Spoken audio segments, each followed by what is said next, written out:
Have you recently bought a phone, opened it up, played with it, and thought that this phone is basically the same phone as last year or the old phone that you had? Well, that's the thing. Because today on Tech with Josh, we're going to talk about that in episode 32, which is titled Why New Phones Don't Feel New Anymore. What do I mean? If you listen to my recent episode on the S26, you would know that that phone to me is a dud because it's just about the AI features, AI. And don't get me wrong, I use AI a lot. But when you're selling a phone and the only real new feature is a privacy screen and using Claude as AI and it can book your Uber, it's nothing special. There's no standout features of a phone. Josh, what do you mean there's no standout features of a phone? Let me take you way back when. So, way back in the day, I'm talking about early 2000s, phones were in their birth years for the PDAs. We had Candy Bar, we had flip phones, but PDAs were coming into their own. PDAs are what we call smartphones, or basically phones right now because nobody really has a dumb phone. So you had Trios, which are Palm Trio, came in Windows Mobile or Palm OS, had touchscreens with a styli, and it had a keyboard. You had the BlackBerry with a jog wheel in the early days, or a trackball after that, and keyboard no touchscreen. You had some devices that are sliders, like the HTC Mogul, the Pocket PC 6800, 6600, and 6700 series, all slide out keyboards. But then in 2007, one company said, you know what, we're going to make phones fun. An all touchscreen device. And instead of using a styli, you're going to use your finger. And it has a camera, and it has 4 gigs or 8 gigs of storage. I'm talking about the original iPhone. It changed the game. And companies from then on started to innovate. How? Well, HTC released an all touchscreen device called HTC Touch, or the Pocket PC 6900, but it still uses styli. So you had to make sure you touch, and it ran Windows Mobile, which wasn't the greatest phone, trust me. But here's the thing, it was something different from the manufacturer. Sure, it was a copy of the iPhone, and Samsung tried it as well. I worked at Sprint. We had a phone called the Instinct, which was Sprint's version of the iPhone, even though it was just a feature phone with a touchscreen. So very well, phone didn't do that much. You, you had so many different things. You had TV on your phone. Not like today that you have like YouTube TV, Fubo, all of these streaming platforms. Back then, you didn't have that. You had Verizon having a TV phone. Sprint had Sprint TV on the Instinct. So the Verizon TV phone will actually come up and flip out. Kind of like a phone that I'll discuss later on in this episode. But here's the thing, they're trying different things. You had Motorola when they released their Android phones, like the Atrix, things like that. They wanted you to use it as a device for everything. So they had a little dock that you put in and it connects to your TV and you can actually use it as a media center for your pictures, your music, and your videos to play on your TV. They also had a laptop dock. So you can actually have a bigger version of your phone as a laptop. Kind of like Samsung Deck today. Asus did something similar. They had a phone that you slide on the back of a tablet. It gave you a tablet, but using your phone's internal. It sucked, but it was a cool idea. So that's the thing. Everything was something different. And right now, at this point in time, everything's changed because we're just focusing on software. Hardware hasn't really improved. Each phone is the newest phone yet. Software, oh, we added 1 or 2 features. You might like it, you might not. So that's the thing. Back in the heydays, they really innovated. Let's go back to BlackBerry. If you listen to Flagships of Yesteryear episode, you heard me speak about the BlackBerry Curve. Well, after the Curve series, the 83 series, we had the Tour, the 9600, which was a sleeker design, things like that. Then they had the Bold as well. And then they started introducing trackpads instead of trackballs, because trackballs were my number one repair in Sprint, because dirt and dust got inside it and it clogged up the mechanism like a mouse ball. So you have to clean it, but it kept happening. So we would just swap them out. It took me literally less than a minute. But they started implementing trackpads, so they changed that. It's pretty cool. Windows, they went a different route. So Microsoft changed from the Windows 6.5 operating system to the Windows 7 to implement tiles on the phone. And people love it. That was the worst decision in my opinion. I hated that operating system because of that. I like having a start menu. I like having a list of apps. And even to this day on my Android, I like just finding my apps in the app drawer. It's just how I'm geared. So Windows did that. Android started doing different things. Let's talk about Samsung. Samsung Galaxy series. The Galaxy series was the most convoluted series there was. What do I mean? Well, every single manufacturer for the first Galaxy was a different phone. See how nowadays they release a S26 and it's basically the same in all the US and North America, but in Europe they have it's a nose processor. But when the Galaxy 1 launched, every single carrier had their own version of it and their own name. So Sprint was the Samsung Galaxy S Epic 4G. That was the whole name. The Sprint version, for some reason, had a keyboard because whoever was the contact person at Sprint said, no, we need a phone with a keyboard. So it slid out. Still had the AMOLED screen, but it was the only one with the slide out keyboard. Same camera, same processor, things like that, but it was different. So Samsung innovated because they said, you know what, we're going to just release one phone. And here's the thing. The S3 and the S4, I talked about the S4, were way different from the S2. The S2 was okay, but the S3 and the S4 brought so many functions to the phone. The marketing, the advertisement, they actually made you want to go out and buy a phone. That's when they start doing the Apple commercials to say, oh, your phone can't do that? Oh, wait, how come you're not waiting in line? Oh, no, I got this phone here. The phones were so much fun. You could tap phones together with the NFC and send pictures over. You had the group play that I mentioned. You had eye scrolling, things like that, swappable batteries. It was a great phone. They innovated. HTC, who was innovating because they went and made the Nexus One. They made the HTC G1, G2. They were the king of Android. They had the HTC Evo, the HTC Thunderbolt. And then at Sprint, they go, you know what? We need a follow-up for the Evo. Here's a 3D camera on there. LG did one too. Why? We don't know. That's not the innovation I wanted. When they gave you a 3D camera, it's a gimmick. Some gimmicks are fun because I'm going to get to it now. As I mentioned, LG. So HTC stopped innovating and listen to my episode on HTC about me missing them. But here's the thing. Let's talk about LG. LG, they no longer make phones to this day. But they did so much in the time they had. Like feature phones, they had the LG Chocolate, the Fusic, the Music. They had a bunch of slider phones, quarterly phones.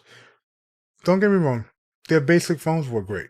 Basic phones are feature phones, just calls and texts, basically. But when it came to Android, their first contender was the G1 and the G2. Those phones competed with the HTCs and the Samsungs because they gave you the double tap to wake. LG. That was their feature, the knock. You could actually tap on the screen in a certain way, and that will be how you unlock your phone. That's your lock code, the knock pattern. LG gave you that 1440p screen. They gave you the optical image stabilization on the camera. LG actually gave you power buttons on the back and volume buttons. So it was a sleek design. The problem with the LGs was the G3 and the G4. They had power cycling issues. And even the Nexus 5X that was made by LG. The phones were amazing. The false leather, the fake leather backing was amazing on the G4. My sister had a G3 and a G4. And like I said, the power cycling is a known thing. There was a lawsuit for it. And after that, they fixed it up. And the G5 came out. And the V series came out. The V series is actually pretty cool. The V series had a DAC in it, digital to analog converter. So you can plug headphones in and they sound even better than plugging into a regular phone at the time.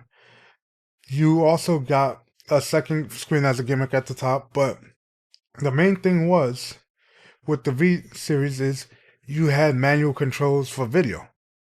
So what is manual controls? For audio, stuff like that, ISO. So it's focused more towards professional. That's not something other companies did. Samsung, the Note series, don't say it's more focused for professional. No, they just want their bigger screen and give you a stylus. That's what the Note was.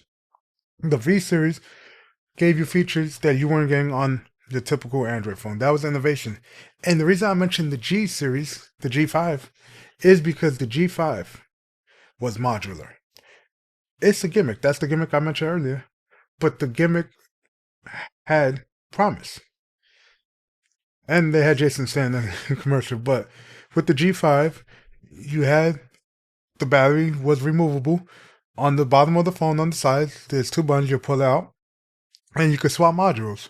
So you can swap batteries. You can buy more batteries. You can actually get a DAC, as I mentioned. You can get a camera grip, things like that. So they didn't release that much. You know who did though? Motorola.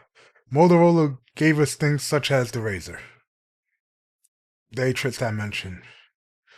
Motorola also said, you know what? We gave you the Droid. Everybody remembers Droid. Verizon loved it till they got the iPhone. So Motorola goes, you know what? Let's give you a phone. Modular, but not like LG that you gotta take out the battery. Who wants to do that? Especially if you're busy doing something and you want to do something more. Let's give you pogo pins. So if you have an iPad Pro, like the smart connector, pins on the back of the modern ones, that's what I'm talking about. Or even the iPad Air. So those pins on the back are pogo pins. So you connect the modules on the back of the Motorola Z. What did you get? A JBL speaker. You got a projector. Yeah, you heard me right. Actual projector. Samsung did have the Galaxy Beam that had projector built in, but it's bulky. Okay? I'm not talking about that. I'm talking about a mod that you just slap on when you want to use a projector. If you're outside, it's dark out, you want to use a projector, there you go. Boom. You also had extended batteries. Later on, they even had a 5G mod. So that users can get 5G on their phones that were 4G for Verizon. And guess what? They said, you want a screen that doesn't shatter? We're going to make it off a certain type of like plastic that feels like glass. And I've watched a guy test it and a horse stomped on it and it didn't crack. Yes, it was a great phone. It wasn't like cutting edge because it had like slower Snapdragon stuff like that, but the features were immense. That's what I'm saying. That's innovation. So LG with the G5, they must have gone and done better mods. No, they dropped the mods. It's the thing with LG. They try weird stuff and just drop it. G6 came out. It's a sleeker phone.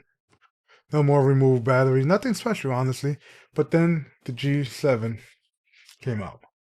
And the G7, nothing special, you know? But the accessories that LG started releasing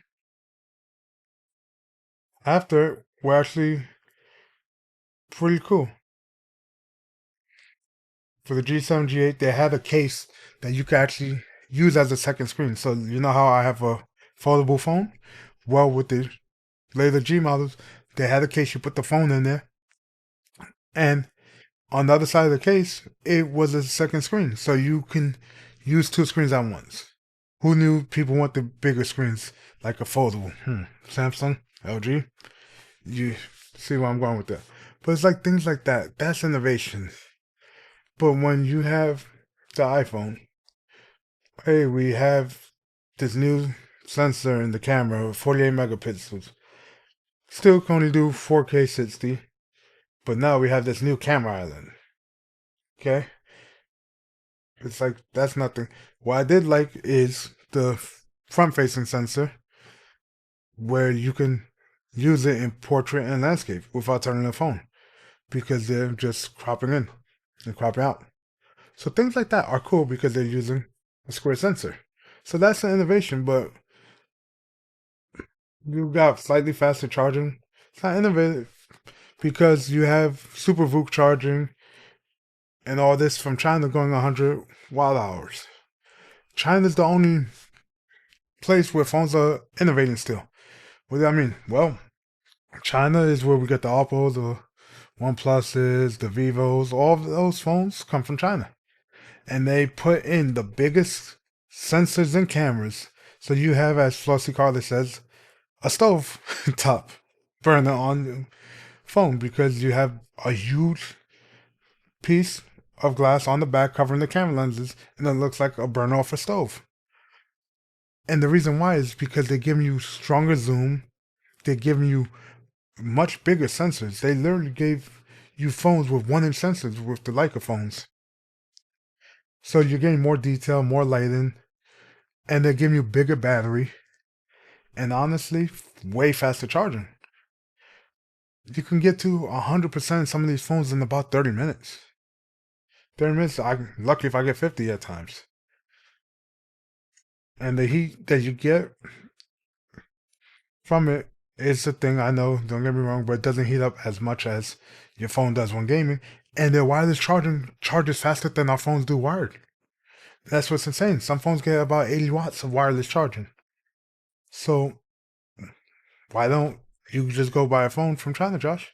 Well, that's the thing. The bands aren't always supported here. So you might get some 5G or 4G, but you might lose service in certain areas because certain bands are only available there.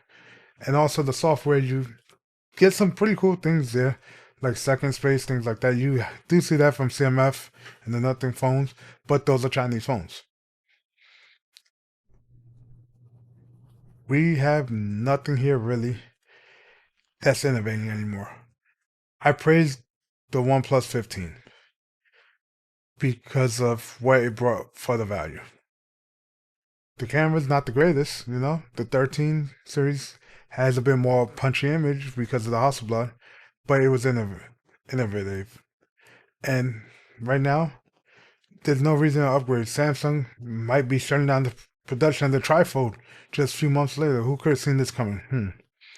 But all in all, phones right now are boring, and there's nothing going for it other than, hey, we're going to sugarcoat everything with AI because we can't innovate, is what it tells me. If you have a phone presentation and half of it is about the AI features or more, there's a problem. Because phones should sell themselves on what they can do, not off of what a service can do. Because Apple promised Apple AI, Apple Intelligence, and not here. They partnered with ChatGPT. Didn't work out. They're going to try with Gemini. Samsung was partnered with Gemini, and now they're partnered with Claude. What's next? So Google's going to say, hey, you know what? Even though we own Gemini, we're going to partner with Perplexity or Lumo? Come on. It's all a gimmick right now on phones. Like I said, I use AI, but I use the actual services because using the phone assistant isn't going to give me the same results. But this was more of a rant of why I don't look forward to getting new phones. If you enjoyed it, stay tuned because I have some new episodes coming out that you definitely love. And I'll catch you guys in the next one. See ya.